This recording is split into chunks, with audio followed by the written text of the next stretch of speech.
say, you piece of shit? Let's go, you want me today? Get up!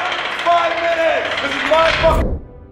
When American History X hit the big screen in 1998, everyone fell in love with it. It revealed how easy it was for violence to recycle in communities. Edward Norton's role as Derek Vinyard earned him his first Oscar nomination and one of the most intense director-actor feuds in Hollywood history. His powerful performance portrayed the life of a reformed white supremacist trying to save his younger brother from going down the same hole. The film had a firm grip on its audience.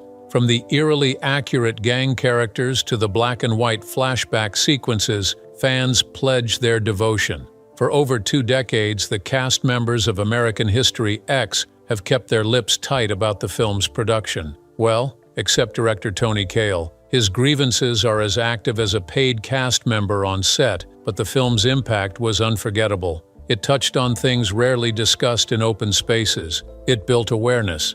Now the cast members have begun to reveal certain things that happened behind the scenes, which we might have previously dismissed as Hollywood gossip. What could these revelations be? If you're a true fan, stick around for this. Number 8. The basketball scene's careful choreography.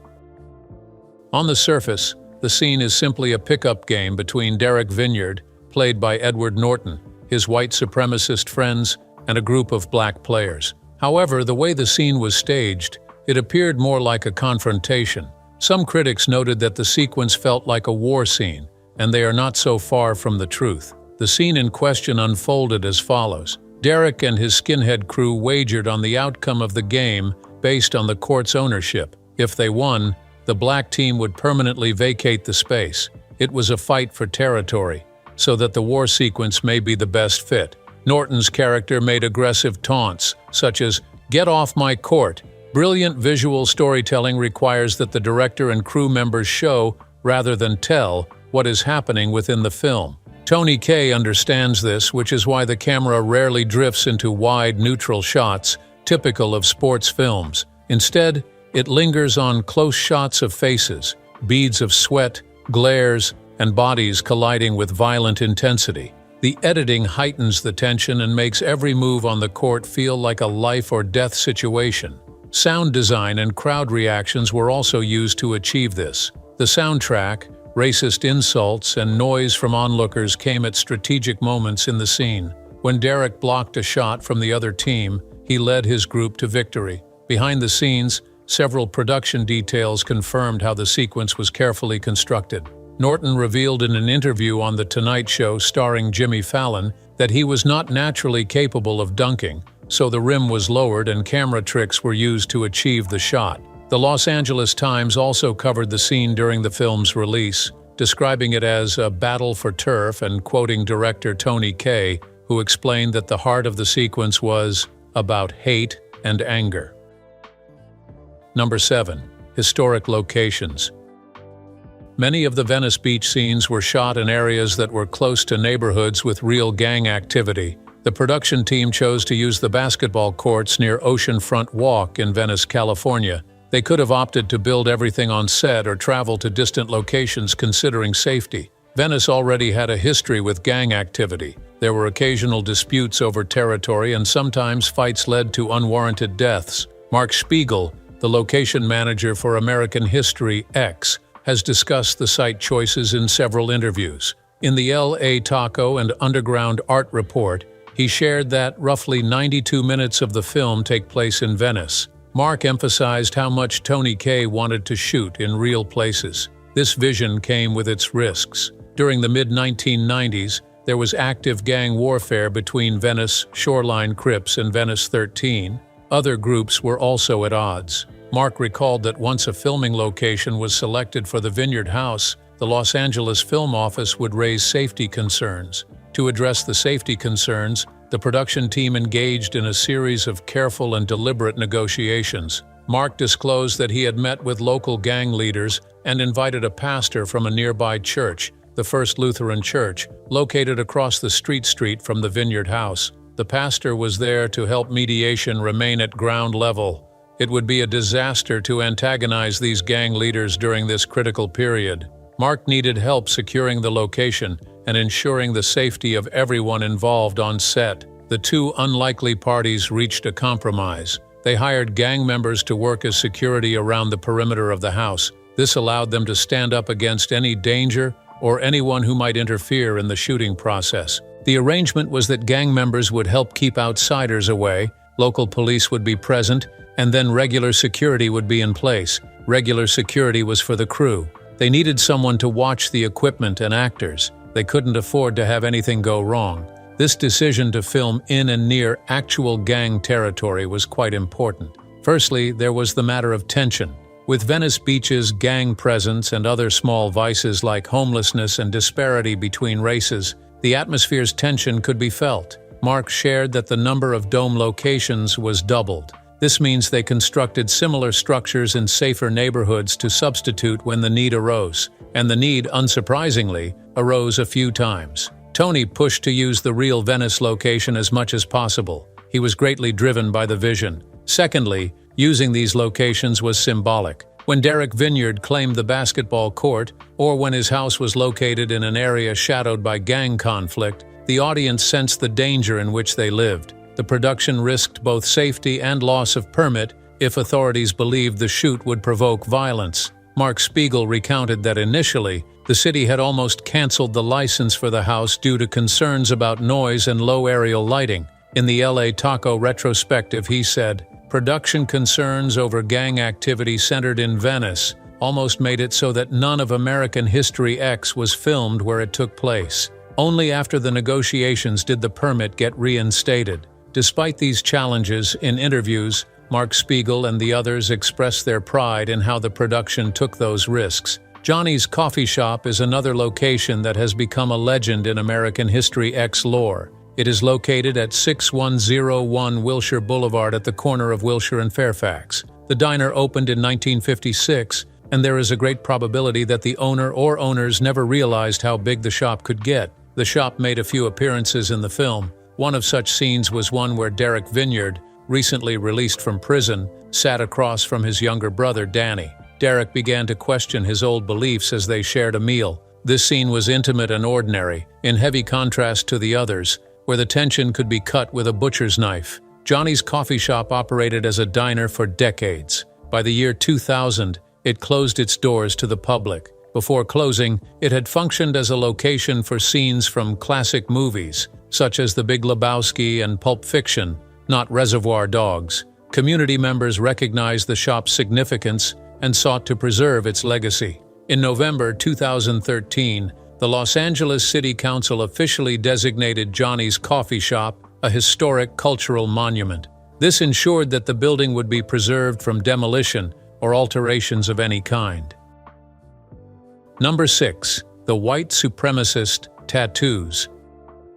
One character no one can miss even if they tried was Derek Vinyard.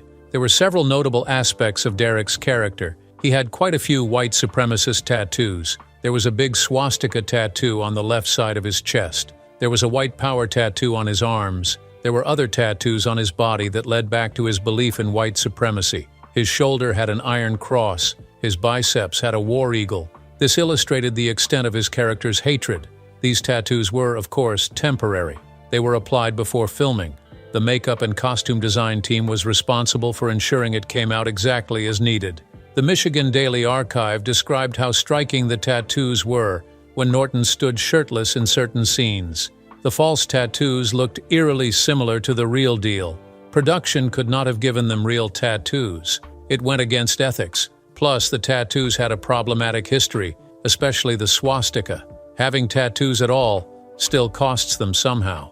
Ethan Suplee once shared that he had forgotten to remove all the tattoo work after shooting for the day and went shopping at a convenience store. He was confronted by a stranger who believed the tattoo was real. Ethan must have felt like a deer caught in headlights.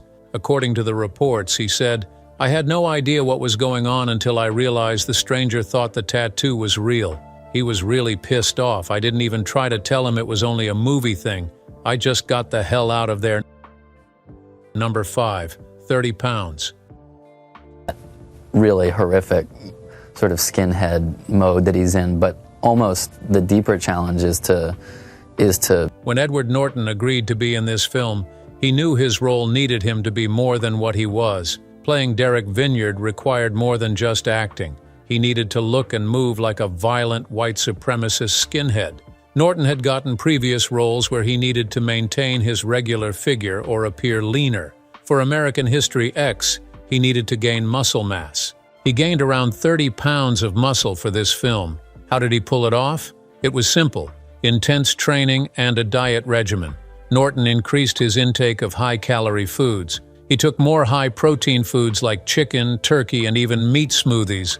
That was blended roast beef. He spent a significant amount of time weightlifting and doing strength training.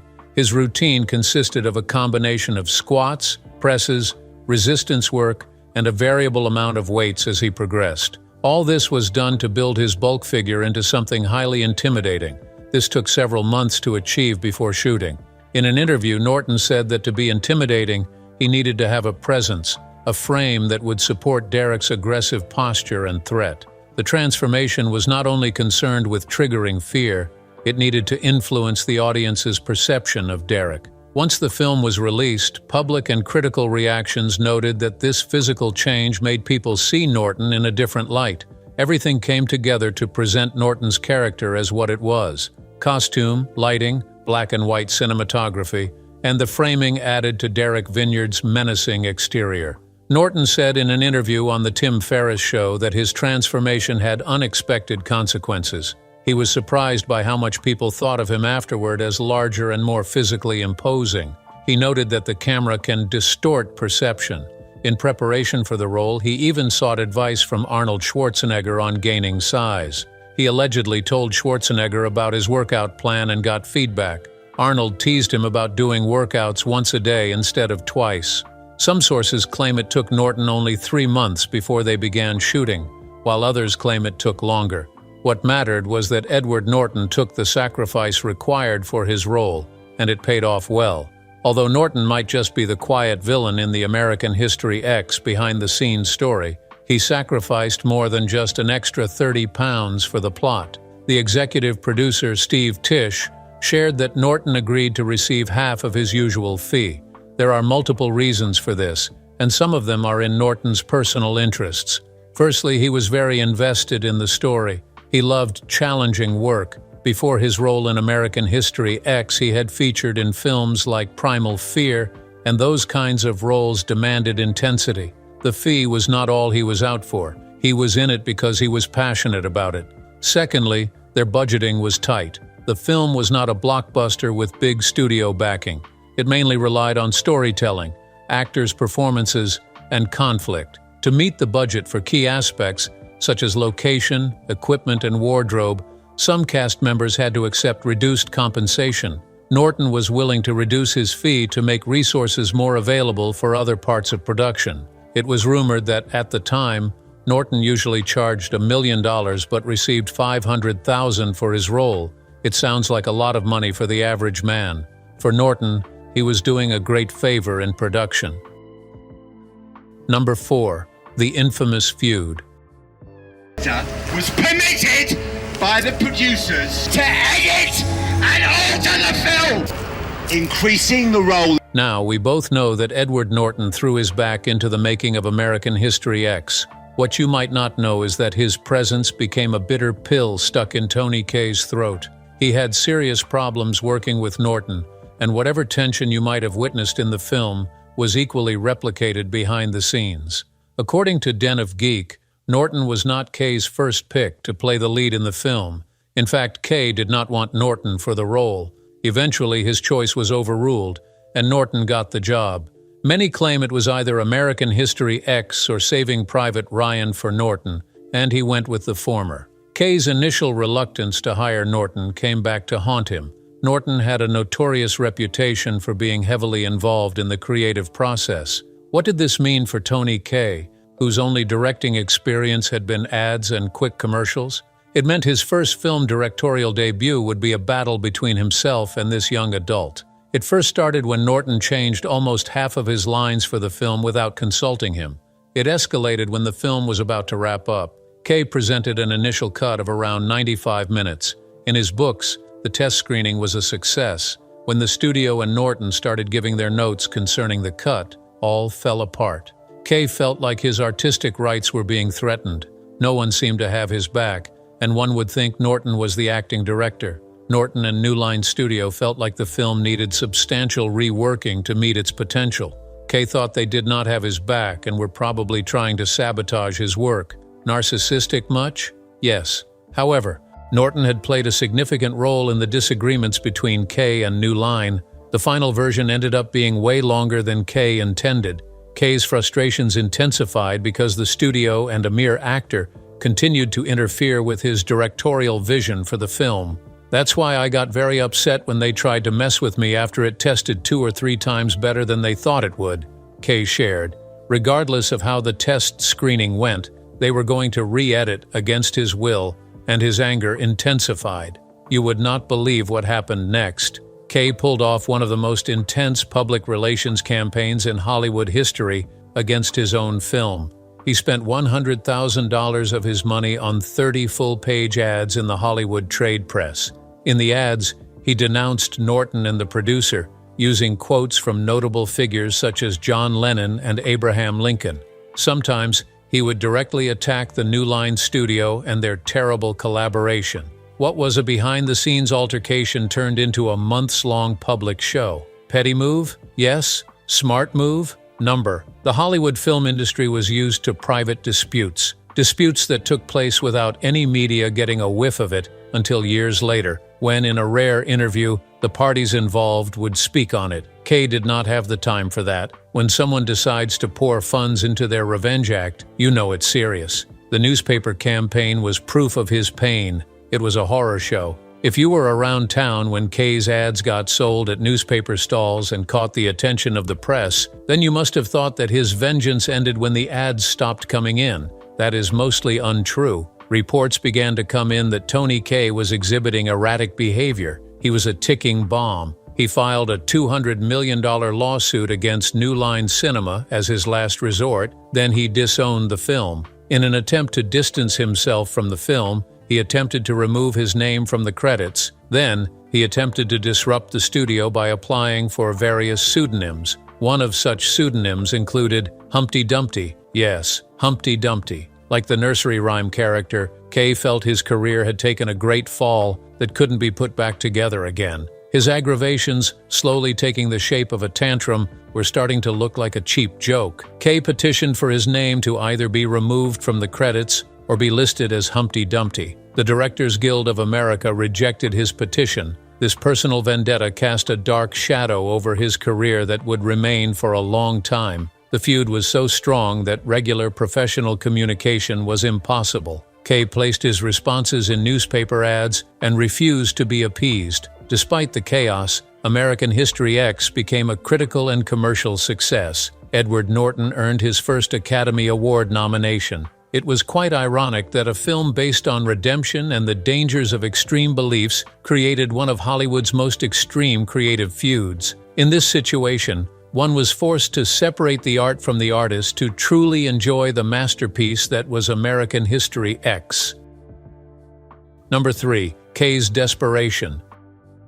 By the time Kaye decided to seek extra help, his relationship with New Line Cinema was beyond repair. He attended a meeting with New Line executives, intending to use them to ease negotiations. He did not do it because he was dedicated to these religions. It would be folly to think so. He felt that at least spiritual authority would work where his irrational behavior had unsurprisingly failed. He had spent months battling the decision to release the final cut, and this was Kaye's outside-the-box kind of intervention. Kaye recounts his decision saying, "At the time I would go into New Line with a rabbi, a priest, and a monk. I was trying to make them feel spiritual in a certain way. He was trying to make calculated decisions, but it was a bit too late for that." At the beginning of the meeting, Kaye set up the cameras and recorded the meeting on video. One wonders why he did so. To be reminded of the constant disappointments. He eventually shared why he decided to bring religious leaders. "I didn't really know what to say in those kinds of positions. I had been making TV commercials for advertising," he said.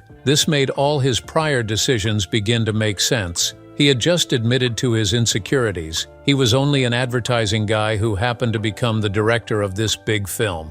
He had been unprepared for the compromises that came with leading a crew. He did not realize that whatever vision he had for the film was shared with the crew, cast members, and the cinema or studio backing the film. The meeting did not go so great. Tony Kaye may have caused enough damage, but it seemed not to be enough in his eyes. Kaye discovered that the unauthorized cut had been approved and submitted to the Toronto International Film Festival. At the moment of this discovery, he was shooting a commercial in Germany. Immediately, he heard the news, and he took the next flight to Canada to confront the film organizers. He demanded that the film should be withdrawn because he had not authorized it to be premiered there. The TIFF platform is renowned as one of the premier platforms for launching a film. The TIFF stage presents a diverse audience and would have granted the film a global spotlight. Depending on how well films did at TIFF, they could win big at the Oscars. Tony Kaye was intentionally sabotaging this movie just because his version of the film was scrapped. In Kaye's version of the story, pulling the film from Toronto was an act of prevention. He was trying to block what he believed would be a public premiere of the wrong film. He described the move, saying he flew to Toronto to demand withdrawal because he wasn't happy with it. He preferred to stop the premiere rather than let an unauthorized cut gain such public attention. This was not so far from the ad stunt. His acrimony drowned his passion. He stood by his decisions even years later. In interviews, he referred to the Toronto incident as a turning point in his life. The fallout was intense, the studio was furious, and the legal battles took off. His passion turned to self-destruction, and no one could save Tony Kaye from himself in those days. On the bright side, all the lawsuits, ad buys, and public denouncements made American History X as famous for its story as it was for its production battles. On the not-so-bright side, Kaye became somewhat marginalized in the industry. He had just shown the rest of the world how he behaved when things refused to go his way. He created his own reputation as a difficult director to work with, and no one wants to have to deal with that. It is safe to say he did not direct another feature film for several years. Critics and historians of the film's production have offered context that helps explain Kaye's calculus. A TIFF premiere would have been the film's ideal launchpad to success.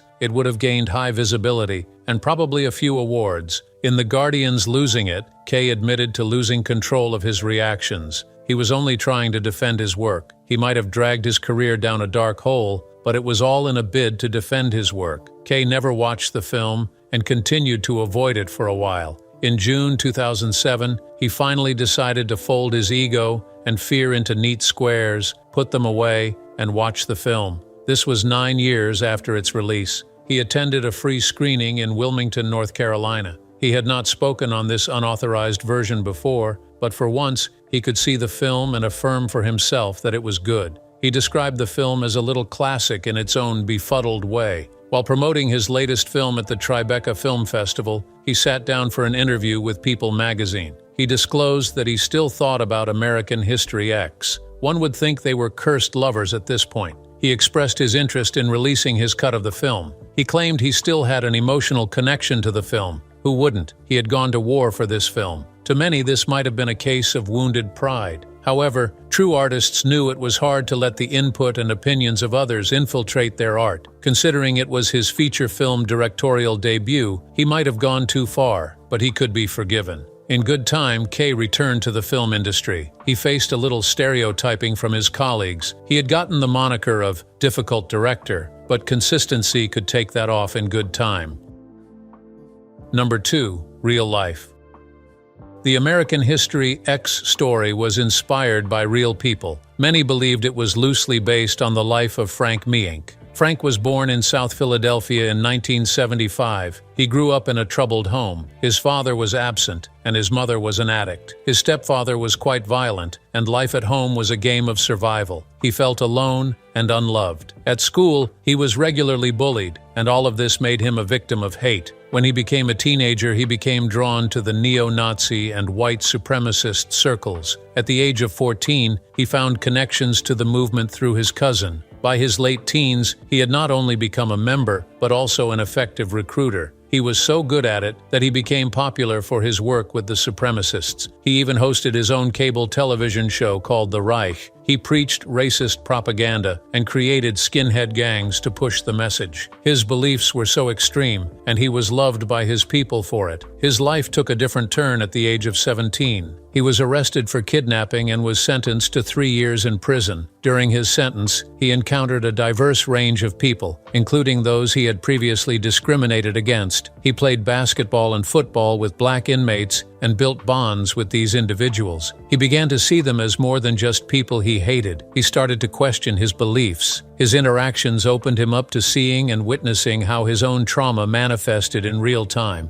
It became harder to maintain the hatred because he was finally beginning to see himself more clearly. The similarities between Frank's story and the character of Derek Vinyard are strong. The screenplay's writer David McKenna has said that he wanted to explore how people are not born racist. It is learned through the environment and the people around you. In an interview with Marion West, Frank Mink acknowledged that the film was loosely based on him. Filming American History X required a level of realism that the production team felt could not be faked with only actors and paid extras. In a bid to create heightened verisimilitude, they brought in real former skinheads and people familiar with the gang and cult groups. They helped ensure the skinhead characters appeared as intended. The shaved heads, the slang, the tattoos, and the casual menace on screen felt real. Frank Mink contributed to the real-life sourcing. Kaye and McKenna wanted it to be historically accurate. McKenna's scripts were formed from interviews and observations on the movement. She took note of their actions, their mannerisms, and any little tics they might have. They also observed how the group interacted with each other. Producers and journalists covering the film at the time noted that the decision was part of a larger effort to avoid people from claiming that the film was making a caricature of the experiences of these groups. In press coverage at the time, ex-members who saw the film praised its honesty. The crew had delivered in making it represent the realities of supremacist groups. In some cases, cast members shared how the film had a real impact on the lives of the former skinheads. Variety reported that some of them attended the premieres with their loved ones. The film had given a voice to their personal journeys. Filming also had an impact on the crew and cast members, who had preconceived notions about the kind of individuals these former skinheads would be. They described their interactions with these people as enlightening. They would occasionally hear stories about recruitment rituals and events where they resorted to violence. There were rumors that production used a real skinhead for the film, and the rumors never really died. It may have added to the film's appeal.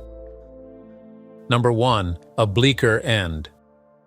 Now, it is safe to assume you are well informed on all the drama that took place during post-production. The Tony Kaye, Edward Norton, and New Line Cinema triangle was more intense than the Brangelina triangle could ever dream to be. Kaye had his own ending, and it was meant to be softer than the ending you might be familiar with. Kaye planned for Norton's character's death scene to be less graphic and more focused on the emotional weight of the film. Kaye wanted the scene to be more contemplative, leaving the audience with lingering questions and a sense of sadness. The longer, Norton version was bleaker and more raw. The scenes were quite graphic and left the audience shaken rather than contemplative. Tony Kaye has been very open about the gap between his original intentions and the released cut. The released version was 40 minutes longer, and according to Kaye, it was crammed with shots of everyone crying in each other's arms. There was a shift in tone. The film retained the violence it depicted and carried it through to the end. Edward Norton worked on an alternate edit to be submitted for screening alongside Kaye's versions. New Line negotiated between both cuts and favors Norton's edits more. There were longer family arguments, extended reaction shots, and more flashbacks. It helped to heighten the catharsis when Danny passed away, but it cut away from the deliberate build-up Kaye had intended for the story. Why did the studio favor the longer ending?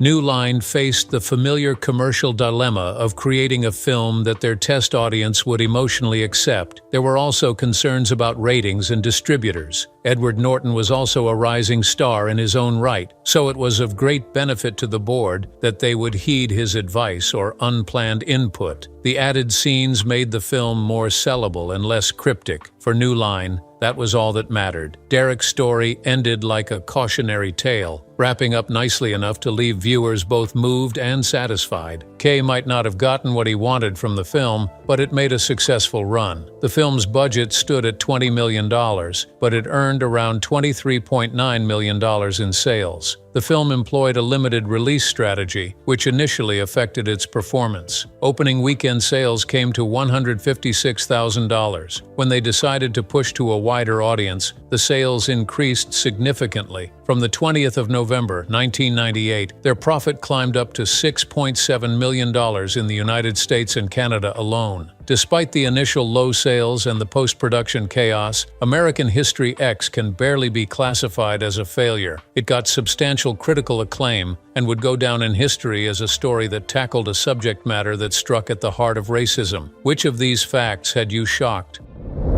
Share your thoughts in the comments. Don't forget to like this video, share it, and subscribe to this channel. Before you go, watch the other videos on your screen.